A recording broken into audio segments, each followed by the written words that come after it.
Hello bachcho, let's read the question. If Henle's loop were absent from mammalian nephron, which of the following is to be expected? Option A, there will be no urine formation. Option B, there will be hardly change in the quality and quantity of urine formed.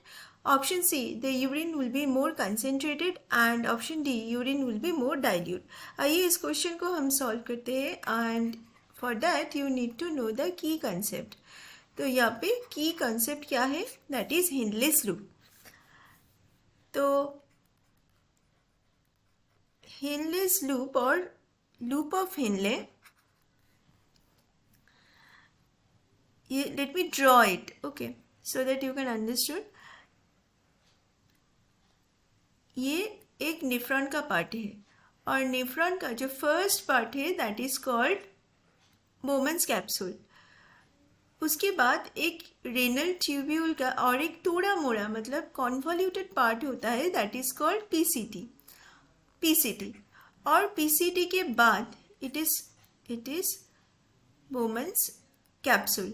Okay, PCT के बाद ये जो U वाला structure होता है that is called hairpin like structure होता है that is called Henle's loop. Okay, so loop of Henle और हेनलेस लूप. और इसके बाद DCT and then collecting tube. तो ये जो हेनलेस लूप है ये वाला सेक्शन जनरली जो किडनी का जो अंदर वाला पार्ट है मेडुला में पाया जाता है ये हेनलेस लूप. और हेनलेस लूप का फंक्शन क्या है ये हम देखेंगे. हेनलेस लूप एक्चुअली क्या कहते हैं?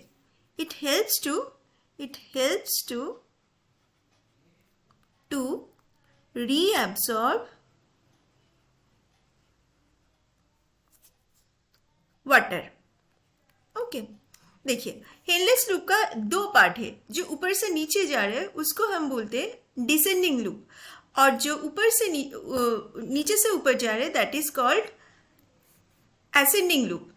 तो ये जो डिसेंडिंग लूप है वो क्या करते हैं? वाटर को फिर से बॉडी में पास कर देते हैं. ठीक है, वाटर तो हमारे बॉडी के लिए ज़रूरत है. तो ये लेफ्ट साइड का जो लूप यहाँ पे दिख रहा है तो ये वाला लूप से क्या होता है? बहुत खूब सारे पानी बाहर आ जाता है. तो ये वाटर रीअब्सॉर्ब मतलब ये पानी फिर से बॉडी में आ रहा है तो हेल्प्स टू रीअब्सॉर्ब वाटर. तो ये रीअब्सॉर्प्शन डिसेंडिंग लूप का काम है, डिसेंडिंग लूप का. इसीलिए क्या हो जाता है? यूरिन कंसेंट्रेटेड हो जाता है. और ये वाला जो पोर्शन एसेंडिंग वाले पोर्शन का जो काम है वो है मेनली सोडियम क्लोराइड्स ये सब को रीअब्सॉर्ब करते हैं. तो अल्टीमेटली क्या हो जाता है? ये हेनलेस लूप का काम है कि यूरिन को concentrate banana. Because of that urine will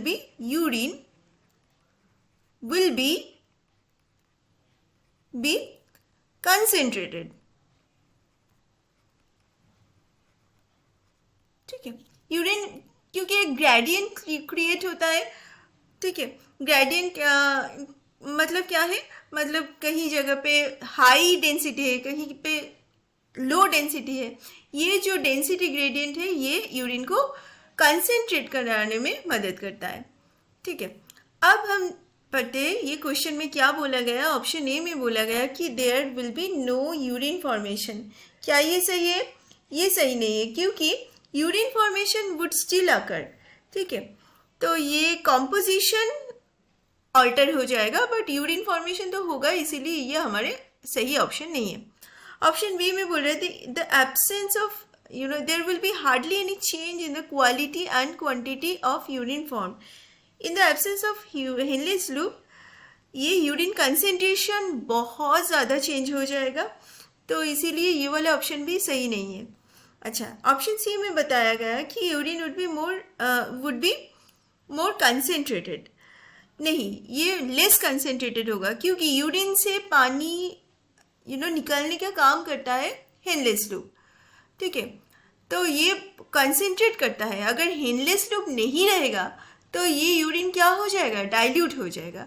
तो ये वाला पोर्शन, ये वाला जो ऑप्शन है वो भी गलत है। Option D, urine will be more dilute, yes ये वाला ऑप्शन सही है, क्योंकि अगर हिनलेस लूप ही नहीं है तो यूरिन क्या हो जाएगा, डाइल्यूट हो जाएगा, पतला हो जाएगा। तो हमारा सही ऑप्शन है option D. I hope you have understood the concepts well. Best of luck.